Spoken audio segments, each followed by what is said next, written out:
guy like Patrick Ewing, you run into him off the court. Oh, you know what, Patrick? Sure. You know what? He respects me. Right. You know what? I ain't gonna back down from his big ass.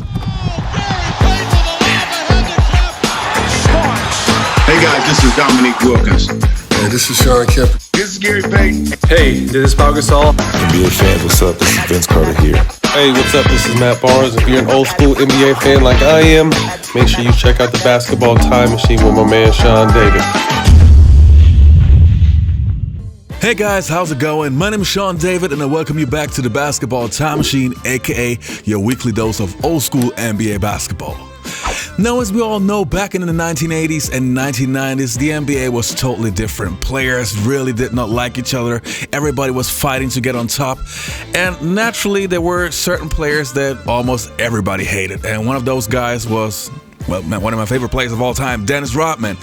And yeah, he for some reason always loved to get under Patrick Ewing's skin. So in this episode, I will take a look at why Patrick Ewing really hated not only the bad boys, but also specifically Dennis Rodman. But before we dive into that, let me ask you guys for a small favor. In case you have missed it, I got a Kickstarter campaign running for my first feature movie called The Last Kumite, a retro martial arts movie, so the best of the best from the 1980s. Let's take a look. For all fans of 80s and 90s action movies and classics such as Bloodsport and Kickboxer, comes a real retro experience. The Last Kumite.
Now, before we take a look at the clips, now everybody knows that the Detroit Bad Boy Pistons were the most hated NBA team probably of all time. I mean, the team had players like Rick Mahorn, Bill Laimbeer, Dennis Rodman, Mark Aguirre, Isaiah Thomas. So, yeah, some guys who really knew how to rub you the wrong way. And, well, they were successful. I mean, it really worked. They won 2 NBA championships. And Dennis Rodman was a very important part of that team. And he took on the persona of the bad boys. And yeah, Patrick Ewing was one of the bigger victims at that time because they were really going at Patrick. Let's take a look at what Patrick had to go through with the Bad Boy Pistons. Flips right about now. You see Ewing pushed off. Yeah. Laimbeer had his hand. Ewing pushed off, and he fell right underneath. Yeah, Laimbeer's right on that one. Yes, he was. Having words, and Laimbeer opening his arms up like, come to me, Patrick. McDaniel to the rescue. Oakley and Laimbeer are into a fight.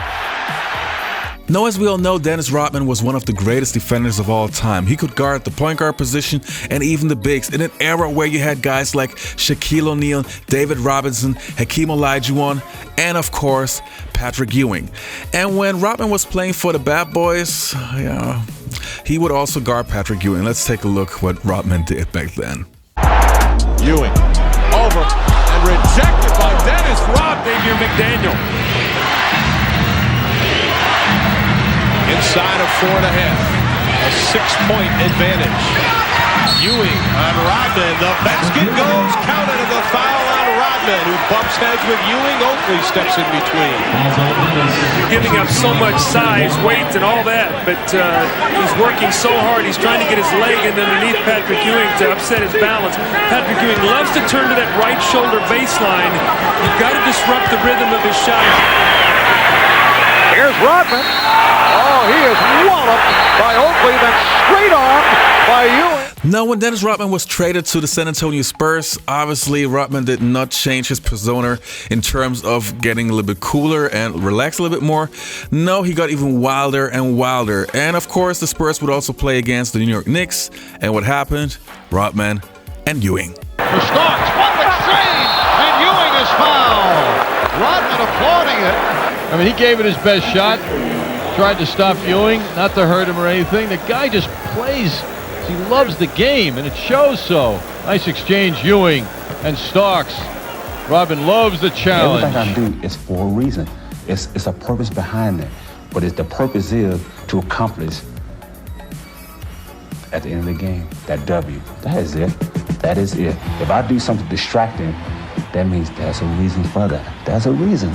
As long as it helps my team, I don't care what it takes for me to do. Kicking the ball, throwing a computer on the floor and things like that. I don't care. I love what I do, and I do it well. I make sure of that. Of course, when Dennis Rodman joined the Chicago Bulls, it did not change a thing. Rodman would still get on Patrick Ewing's nerves all the time. And Ewing sometimes could stay cool and sometimes he could not. But let's take a look. Great matchups. Closed by Houston. Parrish on the recovery. And Jordan hits, but it will not count. And oh, look out. Rodman and Ewing face to face. Now Rodman already involved earlier with Buck Williams. Patrick Ewing was ushered aside by assistant coach Brendan Malone. They continue the discussion now with Chris Childs between them. Well, here's the banging as Dennis Rodman put the elbow and arm out, which knocked Patrick Ewing down. But Patrick very careful when he came back up to get in the face of Dennis Rodman that he kept his arms down, so he didn't catch himself with a slap or a... Patrick Ewing, you run into him off the court. You know what, Patrick? You know what? He respects me. Right. You know what? I ain't gonna back down from his big ass. I'm gonna come at it with the quickness. If he gonna hit me, but I'm gonna come with him big, baby. So Patrick is a pussy, right? Of course. Right. No, Patrick's not a pussy. He just not well endowed. Right. You've seen him nude? A loose ball foul as Pippen and Ewing exchange shoves. And now they're going to... Let's see if they throw Rodman out of the game. No, I don't think they're going to throw Rodman. Technical foul. Yeah. 2 technical fouls. Yeah, it's double foul as they come up the court. Oakley and the Bulls, Dennis Rodman. Let's see where this all started. Under the Bulls basket. Little aggression right there. Started actually with Scottie Pippen. He goes out, he bumps into Rodman, then he pushes Rodman. Rodman just turns around. Only remember playing with 5. Illegal defense against the Bulls. So a technical foul awarded the Knicks. The Bulls call for time, and the Garden is rocking. Over Horace Granted and Michael Jordan for the left-handed dunk. Ewing with the rebound. Off by Ewing. Here's Ewing going all the way. 1/10 of a second to go.